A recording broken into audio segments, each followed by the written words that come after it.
Now, there's probably some really outdated policies that should be changed. But for example, changing with the times, just because there's policies doesn't mean everything is handled correctly. That's true. The Me Too movement, for example, right? But one of the things that came from that, and this is just one, and there were many changes in the Screen Actors Guild, was, okay, times are changing. Policies have to be tougher, and environments have to be safer and more comfortable. So for example, one of the things that came out of that was, it's Hollywood, right? If there was a kissing scene or a love scene, it's just the actors and the director like, do this, and pushing them to get whatever he wanted. And sometimes pushing people way past their comfort zone or what they'd agreed to do. So one of the new policies that SAG instituted, as an example, was from that point on, after the Me Too movement, they said, we have to create a brand new position. On every set, when there's an intimate scene, there has to be an intimacy coach. That means someone other than the director, the producer, or anyone else who's wielding power gets to talk to each of the actors involved, make sure they're comfortable, orchestrate it in a way that keeps everyone feeling safe. Welcome to MetaGagement, the HR show that dives deep into the heart of employee engagement and workplace culture. Your hosts, Ann Scottlin and Dr. Lyman Montgomery, bring you a groundbreaking show that explores innovative strategies and insights to transform and elevate your organization's HR practices.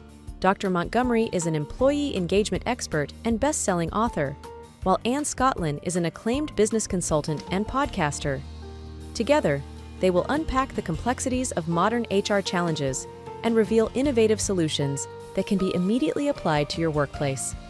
Please welcome Ann Scottlin and Dr. Lyman Montgomery.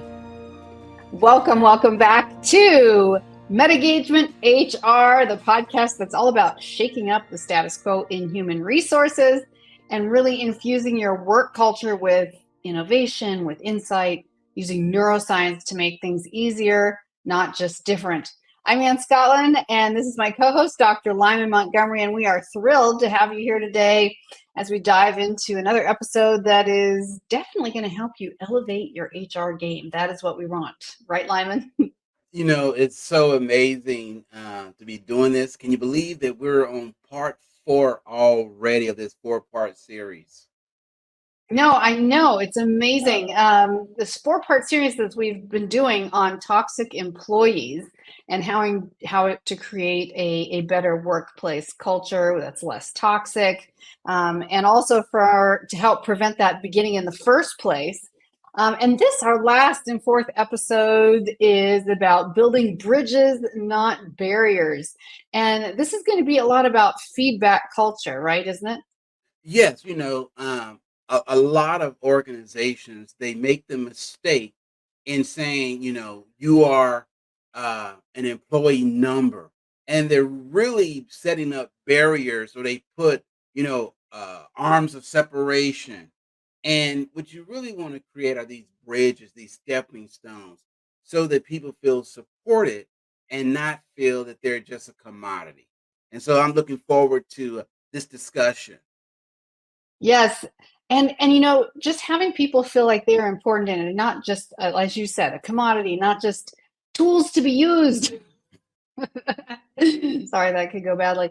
But one of the main things we want to talk about today is how to create that positive work environment. But before we do, we just want to thank all of you, our listeners and viewers, for joining us here today on MetaGagement-HR, where our purpose is to make the possible probable. So breaking out of old patterns and finding ways to be more resilient and adaptable within HR or in any professional environment, or even any environment, to be fair. We talk a lot about Thanksgiving dinners and other crazy things here on this show. So before we jump in, please do us a favor and like this episode, subscribe if you would please, and drop us a message on the website at metagagement.com. or here in the comments below. We would really love to hear from you. And yes, please give us questions that you have that you would like to hear us answer here. So diving in, creating a positive work environment, Lyman, one of the things that is very important about this is establishing a zero tolerance policy for toxicity. Wow, that's impossible. Tell us a little more. That is so key.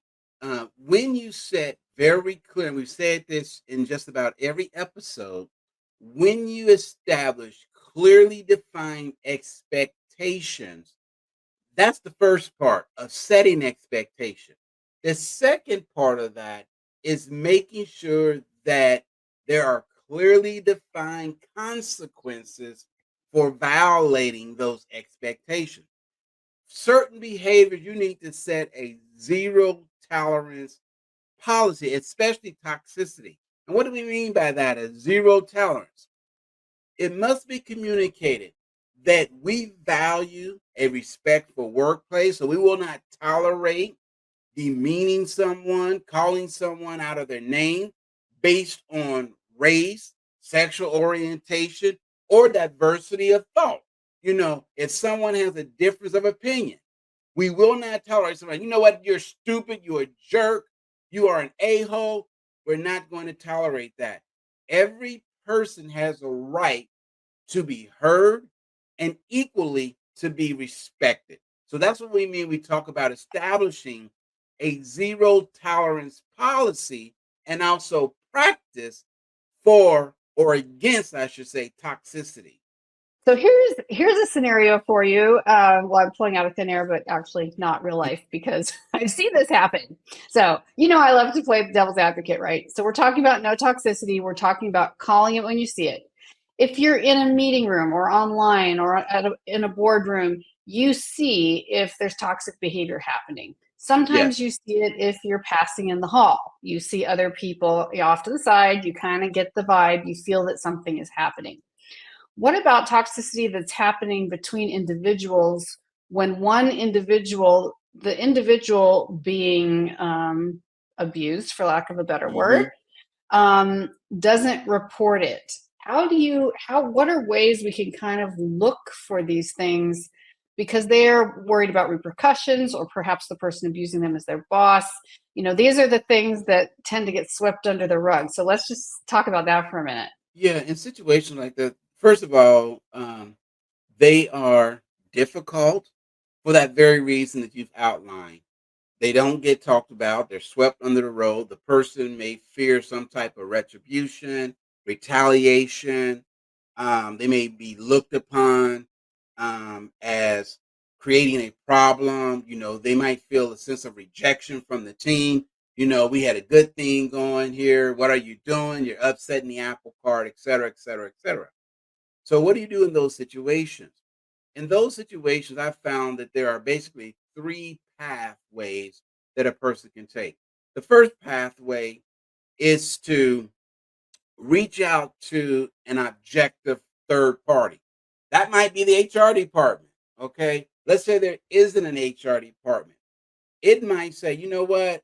If it's a small, let's say, group organization where the owner is the HR person, is bookkeeping, et cetera, real small type of organization, then what you may have to do is say, you know what, let me reach out to someone that I trust and get their opinion of how I should go about dealing with this to create at least a conversation.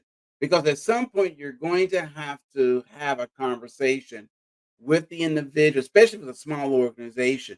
And there is not an internal grievance process. Mhm. All right. And I understand there's a lot of companies where you don't have an HR department or an ombudsman or some type of dotted line connection that you can go to advocate for you, or a union. So that's number one, is trying to find an ally, someone that you can share your concerns with, that can, Mhm. sort of mediate and give you some suggestion. The second That's pathway, yes, Oh, go ahead.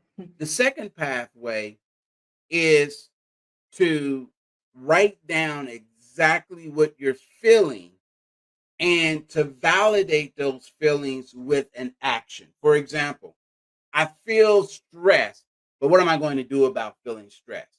I feel overwhelmed. So what am I going to do? And when you put an action next to that feeling, it gives you further insight rather than just dwelling in your feelings. For example, if I'm feeling overwhelmed because I feel there is an unequal or unfair distribution of work, okay, the action is I may make a comment of saying, hey, we need to look at the amount of work that's being disseminated as an example. And a lot of times you bring awareness to the person, you know what, you're right. You were just so good at handling these types of problems. I was sending all of them to you. The last way that I would say of dealing with these is you have to basically make a determination if this is a good fit for you. And the answer might be no. And that's the reality. Sometimes the right answer is no, this is not a good fit for me. I need to seek employment somewhere else. So, number So I one, think find an ally. Number two, write down your emotions tied to an action. And number three, make the tough decision if this is the right fit for you. oh, that's great. No, I really like that. And I think that makes sense because people have to have the ability to complain, not complain, leave. But I think what we can do in a workplace, if you have some control, if you're in management, if you're in HR, is we talked earlier in the episode about not letting toxic Right. behavior take root to begin with. Is the greatest thing that you can do to prevent that is intentional transparency. And I don't just mean transparency in general communication. I mean, every time you get together, even if you make it a joke, it's like, we remember, everybody, we are open, honest, have a little one liner that the company uses that's, no Mhm. toxicity allowed. Let us Yeah. help you, help each other. My door is always open. As you know, we're not going to wait for any problems to start. There's 35 or 3,500 humans in this company, so we know it's going to happen. So let's know exactly what's going to happen in You know, advance. And yeah, creating a sign that says toxic free zone. And literally I putting know. that on a board, writing it on a board. This is a toxic free zone, you Yeah, I know? see it as like getting the little plastic signs printed Yes, and actually putting them like next to all the exit signs or whatever in the whole building.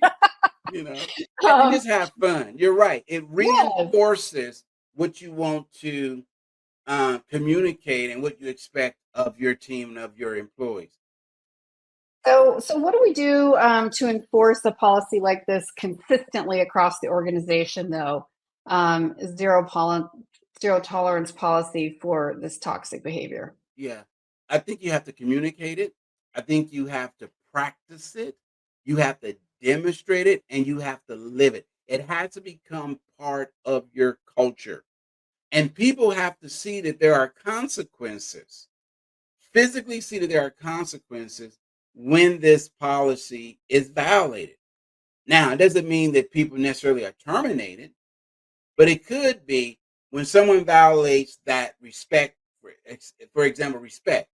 Hey, remember, this is a toxic free zone. We don't allow that type of conversation. So if you're going to address someone, do it respectfully. Don't call people out their name. This is a toxic free zone. Everybody clear with that. That's the way you reinforce it. That's the way you live it. More importantly, don't let them see you as the leader being toxic and talking about someone else using disparaging remarks. So you have to model and demonstrate what you inspect. I always say inspect what you expect. Inspect what you expect, because it's so much about trust. It And as is. we always say, leading by example. But trust is broken not just between you and the other person. They don't know it yet. But when you start, saying unhelpful things about other people in the company, they instantly know. Don't you know, when we're at a big family reunion or anything else, you're like, well, if Aunt Betty is bad mouthing Aunt Yeah. Jennifer, then we got to know that they're also bad mouthing me when I walk away. You got to expect that's coming. And even if people, maybe you feel like you're the inside person. So some toxic leaders do this, right? They Right. make you feel like you're the Right. inside person and that they can confess to you all the other sins of going on in the company and like all the other bad behavior, and they confide in you. But what that really should be doing is sending red flags, unless that's part of your job description to have those Yeah. conversations. That's red Yeah. flags that, you know what? if someone badmouths anyone, they're also going to badmouth you at some point. So you need to just remember that and see what you can do to create a more healthy Right. experience. There's a saying by the great political strategist James Carville from Louisiana, and only Louisiana Cajun can say this. He said, never get in a fight with a skunk, because even if you win, you come out stinking. That's awesome. Yes. Yes. And that's what happens when you are engaging with toxic people. You might win the argument, but boy, that stink is going to blow back on you. It is going to blow back. I was just saved by a hair a couple weeks ago when I went out at 11 o'clock at night to put my dogs in the backyard, and I swung open the door and I looked, and the dogs were behind me. Fortunately, I didn't let them run out in front of me. And there in the middle of the yard, and it's a small area, was this huge skunk with his tail facing me. And he instantly saw me and started trying to get away, but it's a very fine, it's a hard fence to get under. Yeah. And so I quickly ran back in and closed the door. And I was like, if I hadn't stuck my head out and checked, I would have been, my dogs would have been, all my new air conditioning units that have been put in that day would have been. So yes. And I think checking, check for the skunks. Yes. Yes. They're not your friend. Remember the cartoon, I'm aging myself, even though this is bad for HR. There used to be a cartoon called Pepe Le Pew. And, he was a skunk but fell in love with this sort of tuxedo other cat. But he was really kind of a predator because he was doing some things that, probably bordered on sexual misconduct, unwanted advances, things of that nature. But the point being is sometimes we are trying to engage in conversation debates with people that have skunk-like personality. And like I said, even if you win, you're going to come out stinking. That's my saying for the day. Now I'm going to write that and put it on my computer. So one of the really important things before we go to the break here in a minute or two is reviewing and updating policy regularly, because I think unless we are ensuring relevance, what we're trying to inspire in the community is not going to be effective. If you're using old tools and old rules, it's not necessarily going to apply in the workplace, and a new generation is going to come in and they're going to have found their own ways to be toxic that maybe you don't even recognize. Yeah. And that's one of the things that unfortunately is the last thing that ever gets updated are our policies, our handbooks, our SOP, which is standard operating procedure.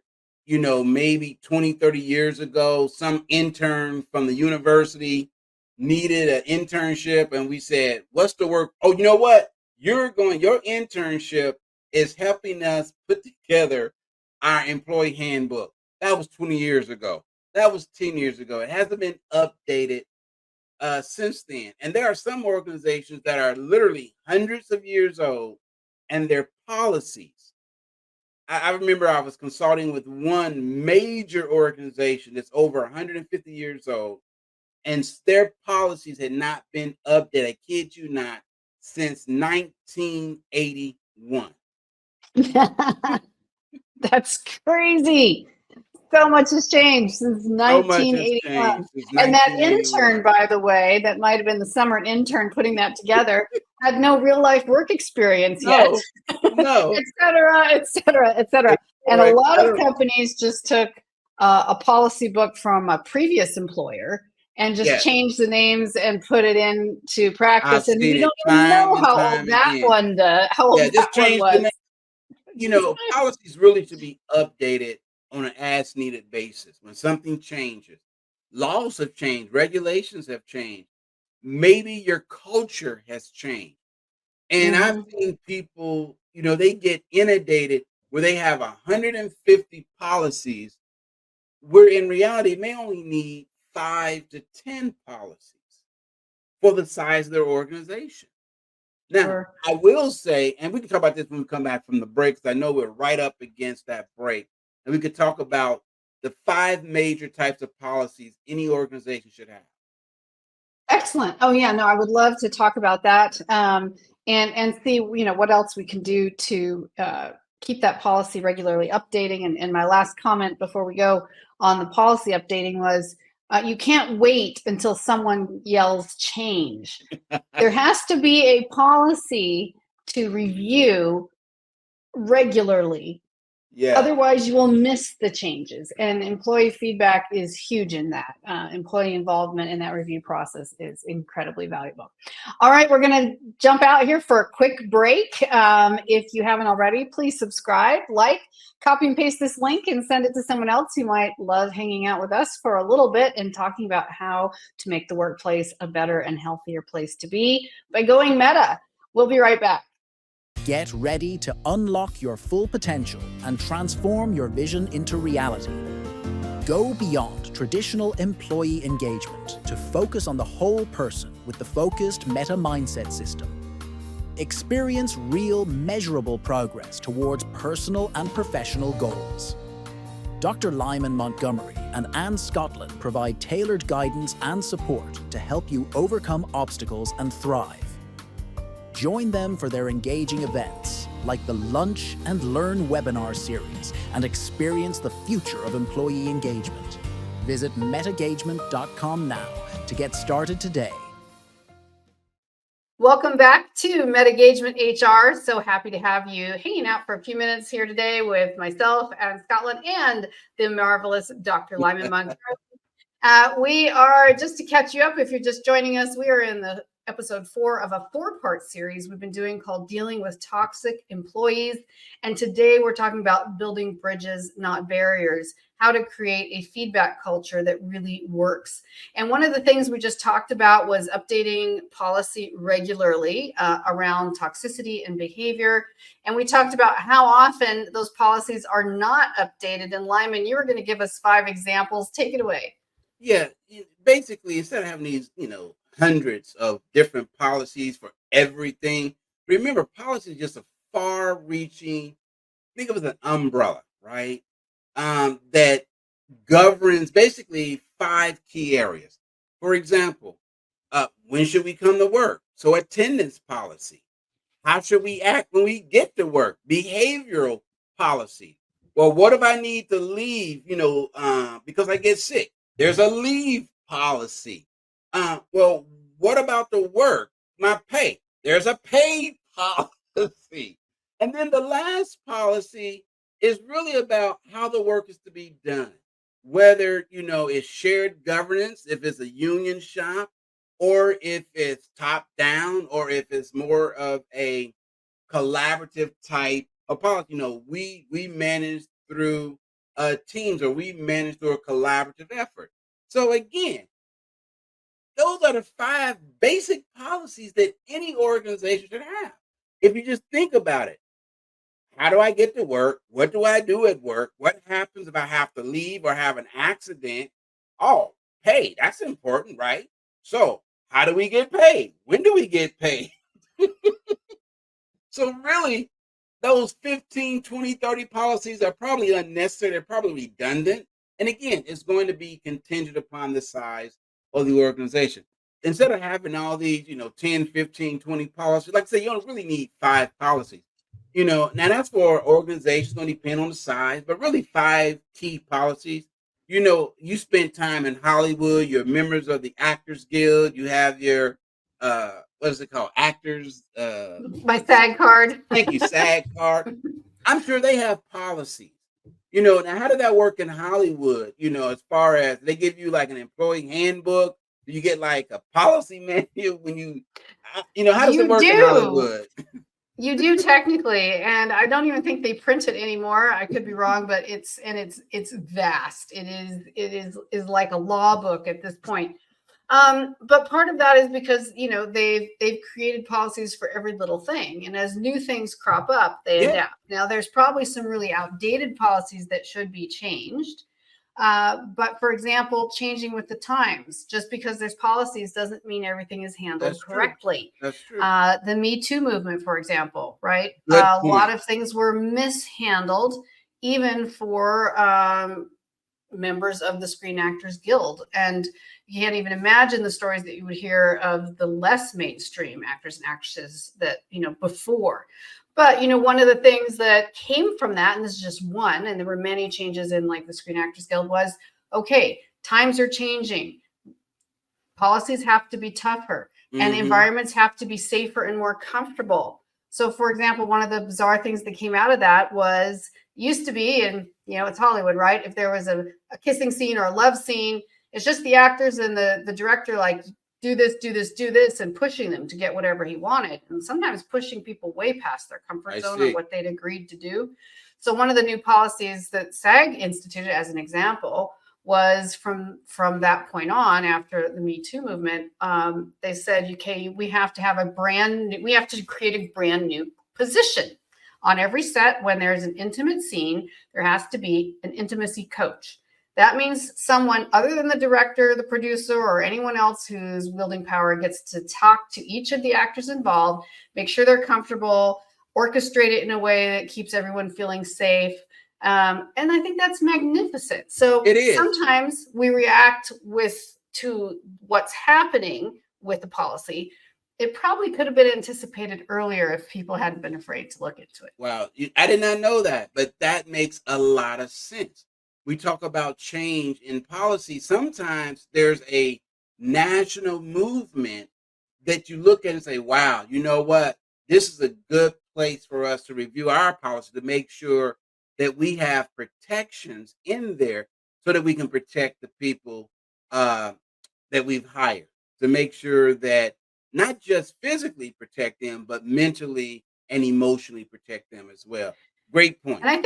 And I think this leads right into continuing that conversation about feedback culture and a toxic-free environment. Part of that is implementing regular feedback sessions. Like, that is a critical element. And here we're talking about building bridges, not barriers. So building bridges means opening up the floor, creating an open communication zone, encouraging feedback. And what are some of the tools and techniques that people find the most helpful? I know sometimes 360-degree feedback, anonymous surveys are things that really help gather honest and constructive feedback, because you can have personal communication feedback, and then you can have, and that may be the answer for someone who was being bullied but didn't want to file a personal complaint. If you have anonymous feedback sources for people to pursue first level help, those things are really good. Yeah. Generally, what I recommend, and you bring up a very good point, and that is, again, I want to talk about different sizes of organization, because we know our listeners, you may be with a large organization, you may be with a small mom and pop type organization. So we want to make sure it's relevant to everyone. So let's talk with the small mom and pop. That communication might be a meeting around a family table, okay, where you set the ground and say, listen, I'm not your boss right now. I'm John. I'm your brother. I'm your spouse. How am I doing as your supervisor, as your boss? And just having those conversations and allowing for constructive feedback.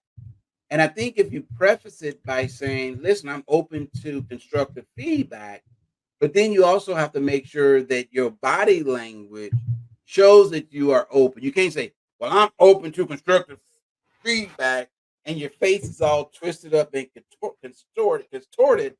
Boy, I can't speak. Contorted, and you look But that like doesn't sound. you look like you're ready It sounds like to the school. Right. Yeah. And those kids in school were always like, Right. I'm like, not mad. I'm not causing any trouble. Why are you picking on me? Right. Right.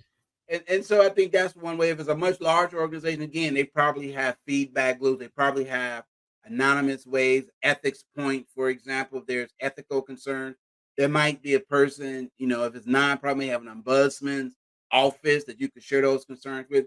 So again, but as long as there is a system in place that allows people to communicate effectively, and those concerns are being addressed, I think it works out great.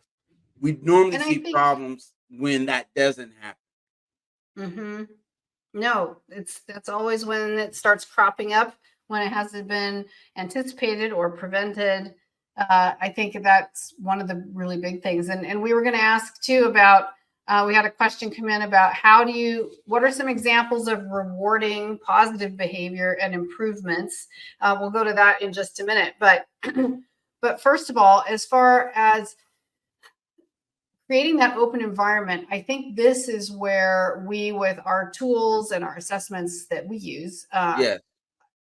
approach things a little differently, which is MetaGagement, not just engagement. So going above, going beyond, and it's that anticipatory culture, the culture that anticipates change, that's watching for change, that creates an environment in the office that may offend some of the good old people in charge.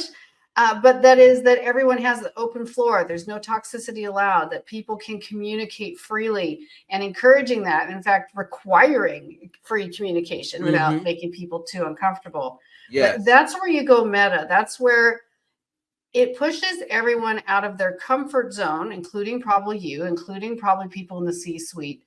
And yet it's such an excellent preventative action. We know preventative health and how that is so critical. And the same thing is, if you can prevent this by having an open communication environment, and that's what's really going meta. It's having the courage to open it up in advance of the problems. And we've seen that before in one of our surveys, that people said they usually wait for the problems, right? Yes. And that's the truth of the matter is, most people wait until something happens. No, that's the very nature of HR. It's reactionary. Something happens, then HR gets involved. Imagine, again, going meta, if you could anticipate certain things. It's not difficult to do. Listen, if you see smoke and it's billowing, chances are there's probably going to be a fire. It's not that someone passed gas. and this is why we are looking to build human resources, not HR for human reactions, not human reactions. We want to avoid the negative human reactions anyway. So yes, no, absolutely. If you smell smoke, start looking for the fire, or if you live in the Western United States in the summertime, you watch for smoke and fire even when there isn't smoke and a fire. And that's what I'm talking about, really going meta, because you anticipate the elements, the weather, what's going on in politics, what's going on socially, what's going on in Hollywood, what are the trends, what could cause a fire in your workplace because of your existing DEI makeup. What are those things that you can be watching for in advance? Yes. So watch for fire and smoke even before you just obviously see it, because it's right on top of you. Right. And answering this question, are the conditions conducive for a fire to break out?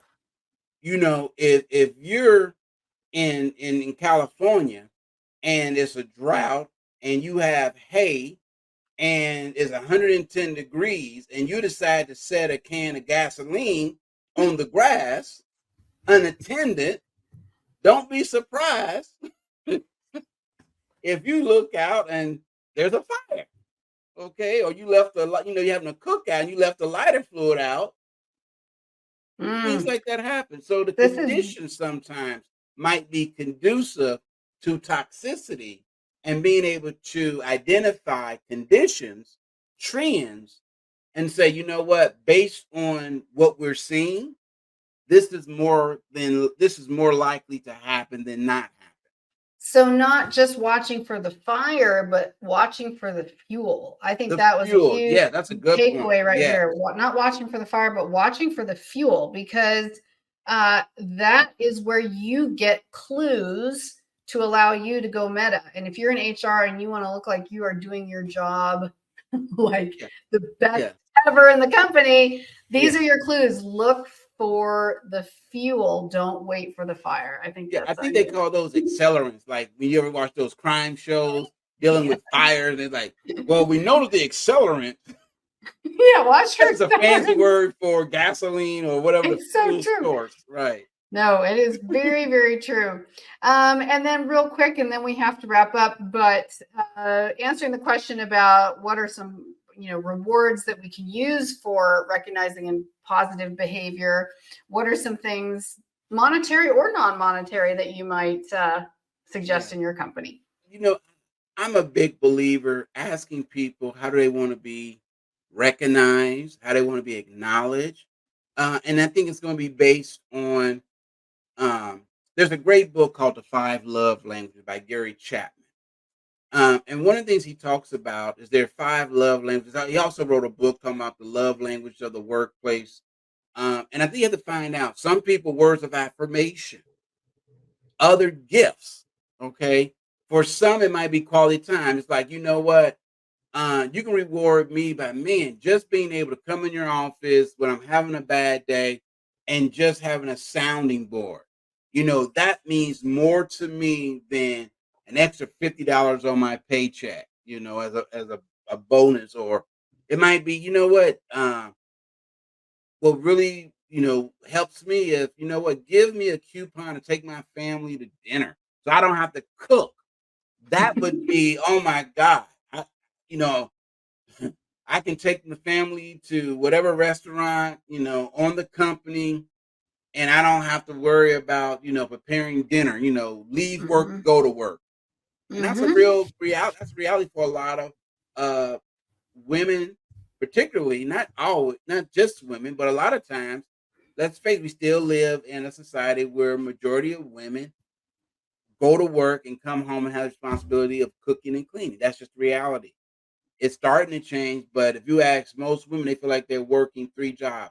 They go to a 9 to 5, and then they come home and work a 5 to 9. Right. Well, and that's a great one. And I've seen that in some of the companies that I've been involved with, which in recent times, especially since COVID, especially since there's so many Yes, people in a remote culture, is food delivery. So they get a yes, coupon for your local food delivery meals, however much is that for your size of your family or whatever. And you can have $100 of dinner delivered to your door. You don't even have to get the kids dressed and take them out. So there are great incentives, and great one. something for That's a great another one. day, I think, would be when you offer incentives, but not everyone gets the incentive, then how do we also prevent favoritism? So I think in another episode, that would be a great one to explore, Absolutely. because Yes, I like that. that's real life on the ground. How do we take that one meta? Well, we're Yeah. already running up to the end here. I can't believe it. We're always having so much fun. We could just go on forever. So we talked about having a zero tolerance policy, about regular feedback, about really making sure you're giving recognition to foster that positive work environment, and build bridges, not barriers. HR wasn't meant to build uncomfortable barriers. It was built to make things more comfortable, to more Yes. smoothly, more enjoyable for everyone. So how can we do that in so many ways? And part of that is with the feedback culture. Very well said. Very well said. All right. Well, thank you, all of you, for listening today, for joining Dr. Lyman Montgomery and myself here. And we remember to always tune in or watch on whatever platform you are consuming this show.